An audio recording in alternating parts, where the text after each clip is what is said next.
Las Escrituras y el pecado, por A. W. Pink. Introducción.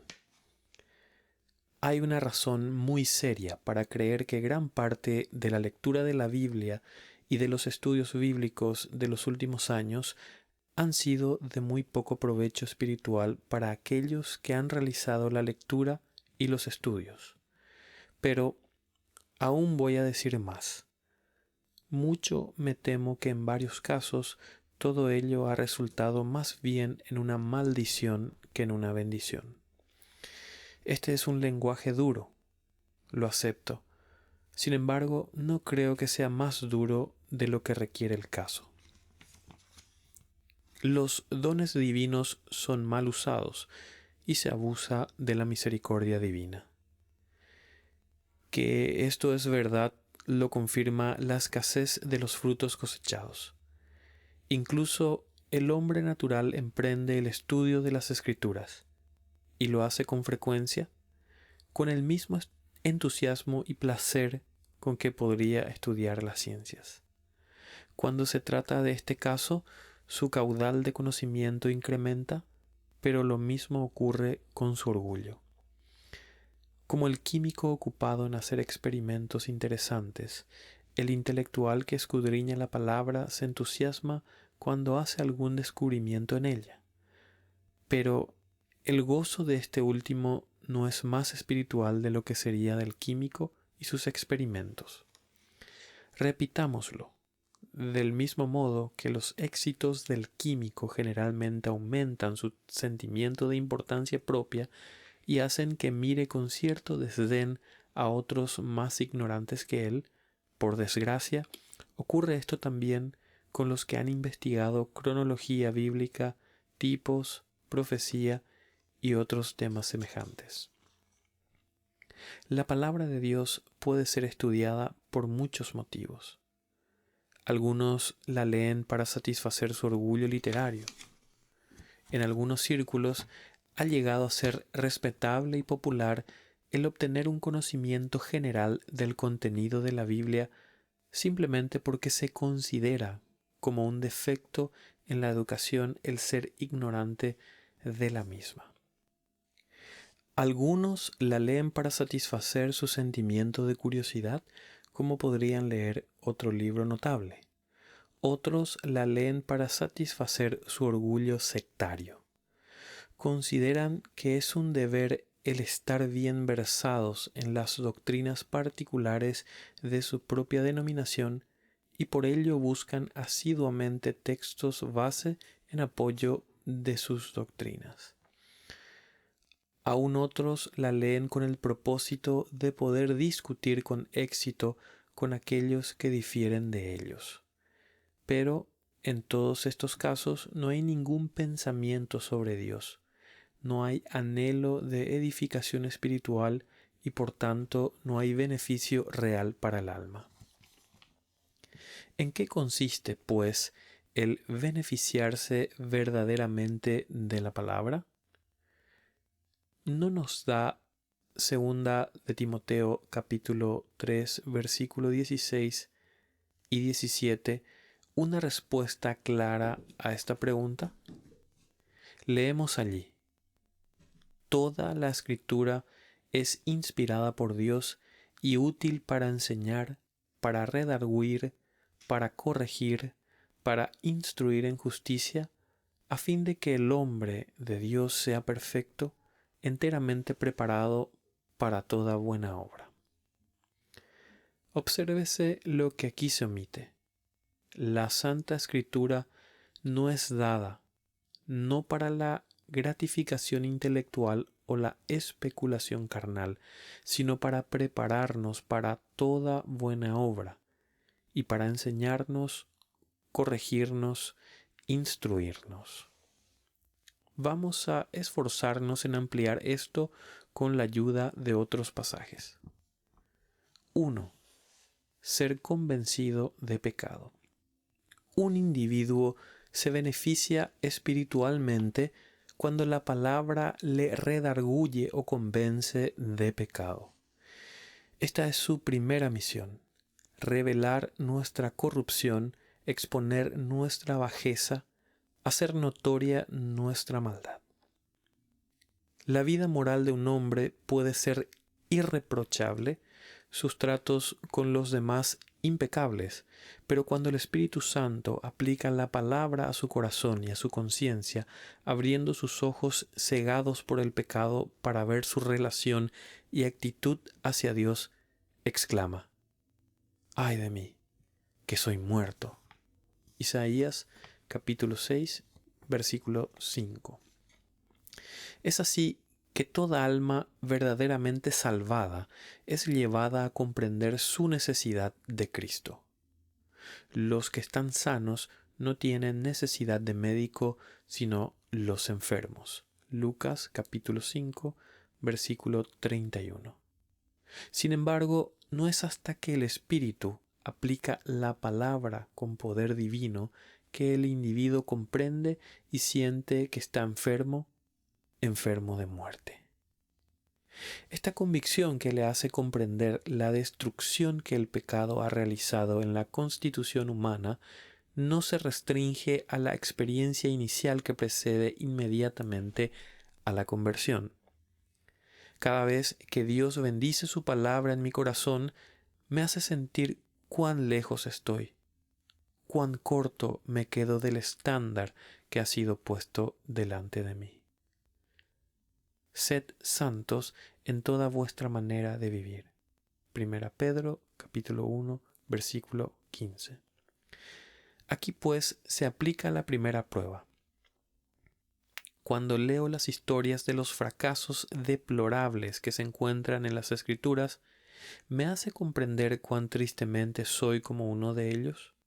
Cuando leo sobre la vida perfecta y bendita de Cristo, ¿no me hace reconocer cuán lamentablemente soy distinto de Él?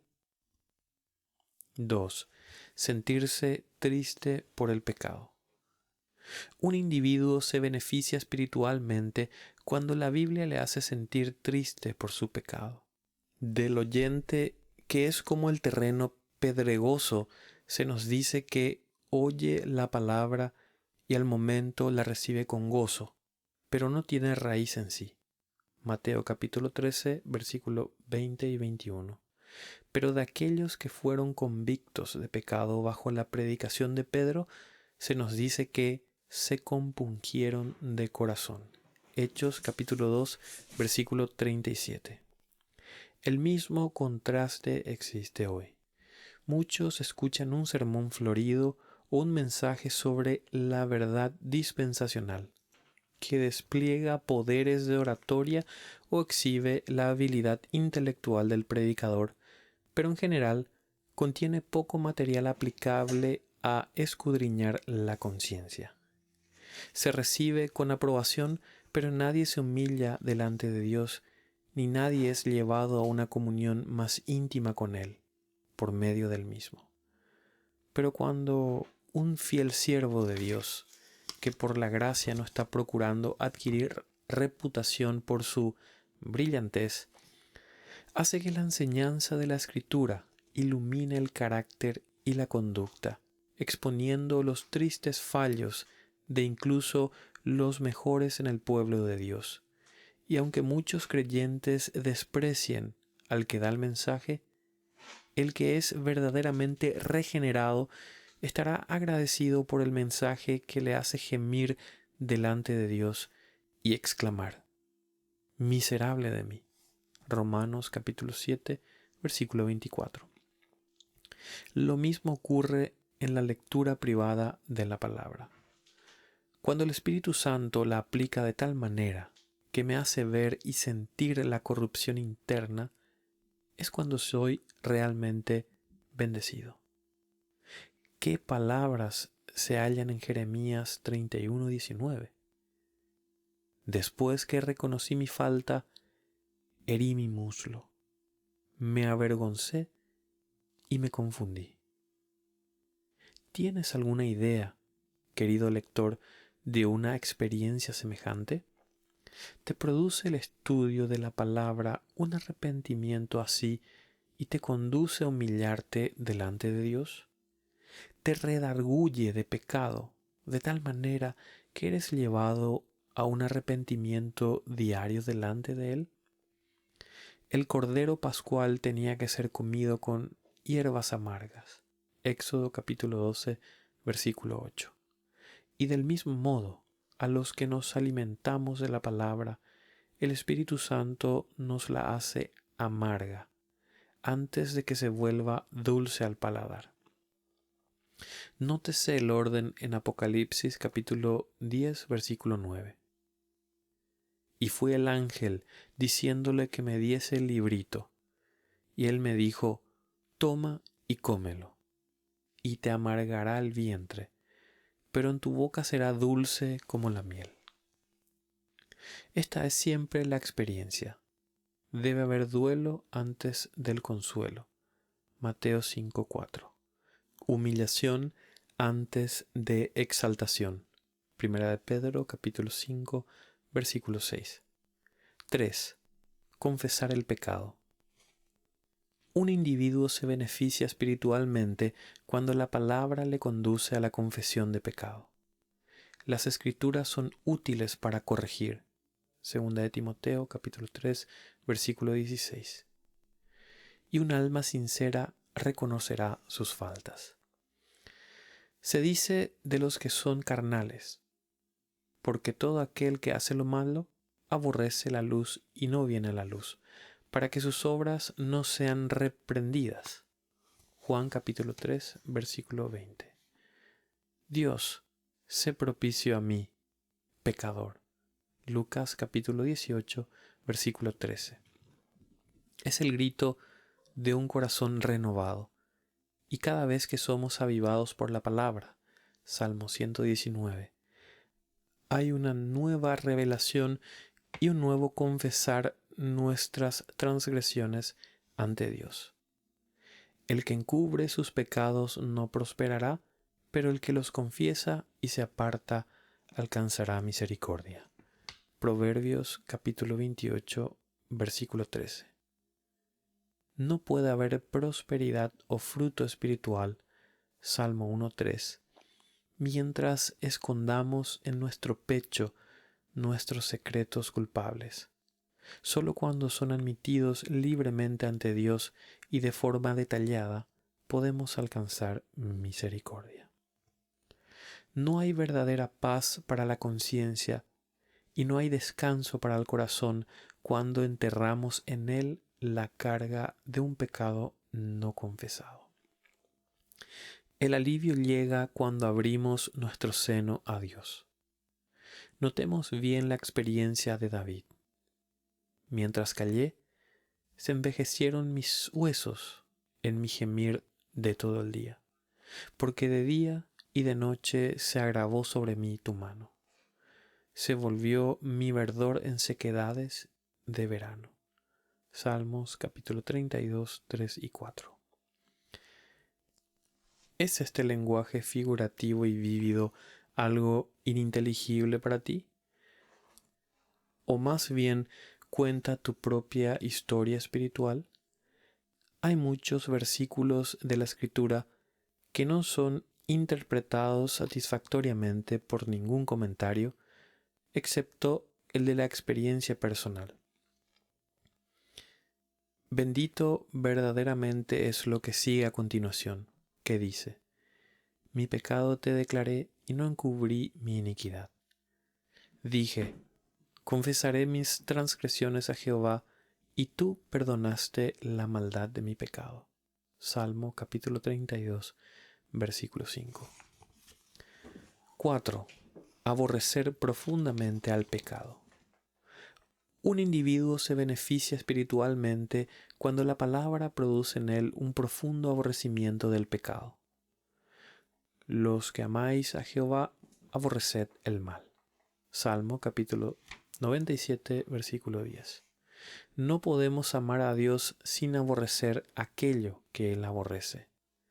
No solo debemos aborrecer el mal y rehusar continuar en él, sino que debemos tomar armas contra él y adoptar ante él mismo una actitud de sana indignación. Charles Spurgeon. Una de las pruebas más seguras a aplicar a la supuesta conversión es la actitud del corazón respecto al pecado. Cuando el principio de la santidad ha sido bien implantado, habrá necesariamente un odio a todo lo que sea impuro. Si nuestro odio al mal es genuino, estaremos agradecidos cuando la palabra corrige incluso el mal que no habíamos sospechado.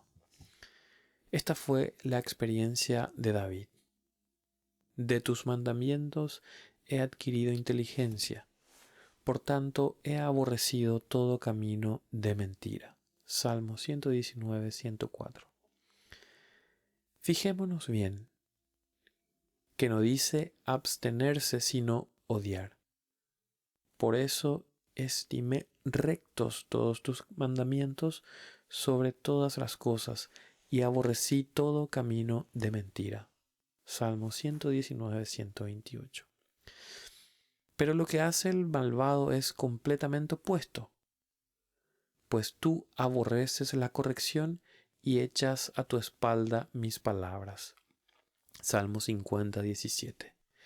En Proverbios capítulo 8, versículo 13 leemos: El temor de Jehová es aborrecer el mal. Y este temor procede de leer la palabra de Dios. Véase Deuteronomio capítulo 17, versículos 18 y 19.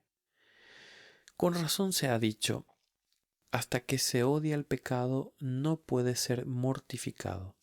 Nunca gritarás contra él, como los judíos hicieron contra Cristo. Crucifícale, crucifícale, hasta que el pecado te sea tan aborrecible como él era para ellos. Edward Reiner, 1635. 5. Abandonar el pecado. Un individuo se beneficia espiritualmente cuando la palabra le hace abandonar el pecado. Apártese de iniquidad todo aquel que invoca el nombre de Cristo. Segunda de Timoteo capítulo 2, versículo 19. Cuanto más se lee la palabra con el objetivo definido de descubrir lo que agrada y lo que desagrada al Señor, más conoceremos cuál es su voluntad. Y si nuestros corazones son rectos respecto a Él, más se conformarán nuestros caminos a su voluntad. Habrá un andar en la verdad. Tercera de Juan 4. Al final de 2 Corintios capítulo 6, hay unas preciosas promesas para aquellos que se separan de los infieles. Obsérvese aquí la aplicación que el Espíritu Santo hace de ellas. No dice: así que hermanos, puesto que tenemos estas promesas, consolémonos y tengamos satisfacción en las mismas, sino que lo que dice es: limpiémonos de toda contaminación de carne y de espíritu, perfeccionando la santidad en el temor de Dios. 2 Corintios capítulo 7, versículo 1. Ya vosotros estáis limpios por la palabra que os he hablado. Juan capítulo 15, versículo 3. Aquí hay otra regla importante con la cual deberíamos ponernos frecuentemente a prueba nosotros mismos. ¿Produce la lectura y el estudio de la palabra de Dios en mí una limpieza en mis caminos? Antaño se hizo la pregunta: ¿con qué limpiará el joven su camino? Y la divina respuesta fue: con guardar tu palabra. Salmo 119, 9. Sí, no simplemente con leerla, creerla o aprenderla de memoria, sino con la aplicación personal de la palabra a su camino. Es guardando exhortaciones como: huid de la fornicación, 1 Corintios 6, 18, huid de la idolatría, 1 Corintios 10, 14, huye de estas cosas, el amor al dinero, 1 Timoteo 6, 11, huye también de las pasiones juveniles, 2 Timoteo 2, 22, que el cristiano es llevado a una separación práctica del mal, porque el pecado ha de ser no solo confesado, sino abandonado. Proverbios capítulo 28, versículo 13. 6. Ser fortificado contra el pecado. Un individuo se beneficia espiritualmente cuando la palabra le fortifica contra el pecado. Las Sagradas Escrituras nos han sido dadas no solo con el propósito de revelarnos nuestra pecaminosidad innata y las muchas maneras por las que estamos destituidos de la gloria de Dios, Romanos capítulo 3, versículo 23, sino también para enseñarnos cómo obtener liberación del pecado, cómo evitar el desagradar a Dios. En mi corazón he guardado tus dichos para no pecar contra ti. Salmo 119, 11. Esto es lo que se requiere de nosotros. Toma ahora la ley de su boca y pon sus palabras en tu corazón. Job 22, 22. Son particularmente los mandamientos, las advertencias, las exhortaciones que necesitamos hacer nuestras y guardar como un tesoro. Aprenderlas de memoria, meditar en ellas, orar en base a ellas y ponerlas en práctica. La única manera efectiva de tener un huerto libre de hierbas es poner plantas y cuidarlas. Vence con el bien el mal. Romanos capítulo 12, versículo 21. Para que la palabra de Cristo habite en nosotros más abundantemente. Colosenses 3:16. Es necesario que haya menos oportunidad para el ejercicio del pecado en nuestros corazones y en nuestras vidas. No basta con asentir meramente a la veracidad de las Escrituras. Se requiere que las recibamos en nuestros afectos. Es de la mayor solemnidad el darse cuenta que el Espíritu Santo especifica como origen de la apostasía el que no recibieron el amor de la verdad para ser salvos. Segunda Tesalonicenses capítulo 2, versículo 10. Si se queda solo en la lengua o en la mente, es solo asunto de habla y especulación. Pronto se habrá desvanecido. La semilla que permanece en la superficie pronto es comida por las aves del cielo. Por tanto, escóndela en la profundidad, que del oído vaya a la mente, de la mente al corazón, que se sature más y más. Solo cuando prevalece como soberana en el corazón, la recibimos con amor. Cuando es más querida que cualquier otro deseo, entonces permanece. Thomas Manton. Nada más nos guardará de las infecciones de este mundo, nos librará de las tentaciones de Satán, y será tan efectivo para preservarnos del pecado como la palabra de Dios recibida con afecto. La ley de su Dios está en su corazón, por tanto sus pies no resbalarán. Salmo 37, 31. En tanto que la verdad se mantiene activa en nosotros, agitando nuestra conciencia y es realmente amada, seremos preservados de caer. Cuando José fue tentado por la esposa de Potifar, dijo: ¿Cómo pues haría yo este grande mal y pecaría contra Dios? Génesis capítulo 39, versículo 9. La palabra estaba en su corazón y por tanto tuvo poder para prevalecer sobre el deseo. La santidad inefable, el gran poder de Dios que es capaz a la vez de salvar y de destruir. Nadie sabe cuándo va a ser tentado, por tanto es necesario estar preparado contra ello. ¿Quién de vosotros oirá esto y escuchará respecto al porvenir? Isaías 42, 23. Sí, hemos de ver venir el futuro y estar fortalecidos contra toda eventualidad, parapetándonos con la palabra en nuestros corazones para los casos inesperados. 7. Practicar lo opuesto de pecado. Un individuo se beneficia espiritualmente cuando la palabra hace que practique lo opuesto al pecado. El pecado es infracción de la ley. 1 Juan 3:4. Dios dice, harás esto. El pecado dice, no harás esto. Dios dice, no harás esto. El pecado dice, haz esto. Así pues, el pecado es una rebelión contra Dios, la decisión de seguir por su propio camino. Isaías 53:6.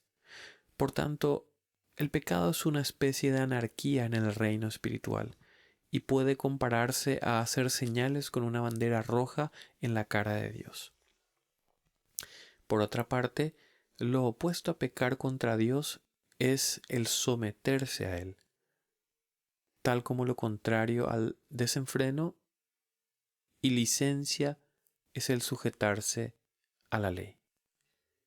Así, el practicar lo opuesto al pecado es andar en el camino de la obediencia. Esta es otra razón principal por la que se nos dieron las Escrituras, para dar a conocer el camino que es agradable a Dios. Son provechosas no solo para reprender y corregir, sino también para instruir en justicia. Aquí pues hay otra regla importante por la que podemos ponernos a prueba nosotros mismos. ¿Son mis pensamientos formados, mi corazón controlado y mis caminos y obras regulados por la palabra de Dios? Esto es lo que el Señor requiere. Sed hacedores de la palabra y no tan solamente oidores, engañándoos a vosotros mismos. Santiago 1:22. Es así que se expresa la gratitud y afecto a Cristo.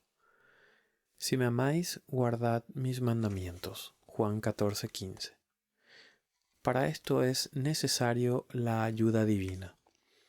David oró, guíame por la senda de tus mandamientos, porque en ella tengo mi voluntad. Salmo 119:35. No solo necesitamos luz para conocer el camino, sino un corazón para andar en él.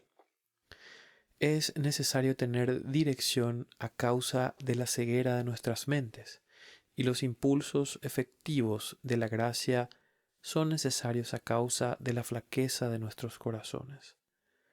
No bastará para hacer nuestro deber el tener una noción estricta de las verdades, a menos que las abracemos y las sigamos.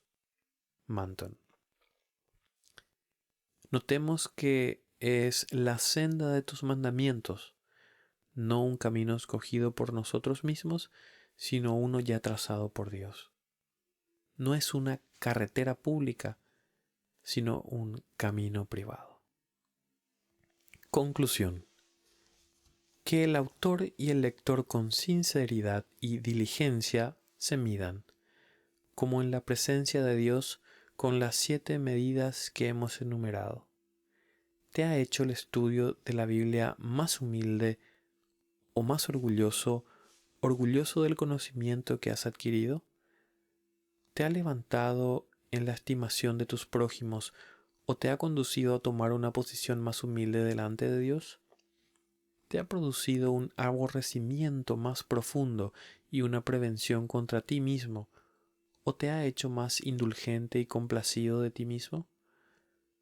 ¿Ha sido causa de que los que se relacionan contigo, o quizá aquellos a quienes enseñas, digan, desearía tener tu conocimiento de la Biblia, o les ha hecho orar, Señor, dame la fe, la gracia y la santidad de mi amigo, de mi maestro?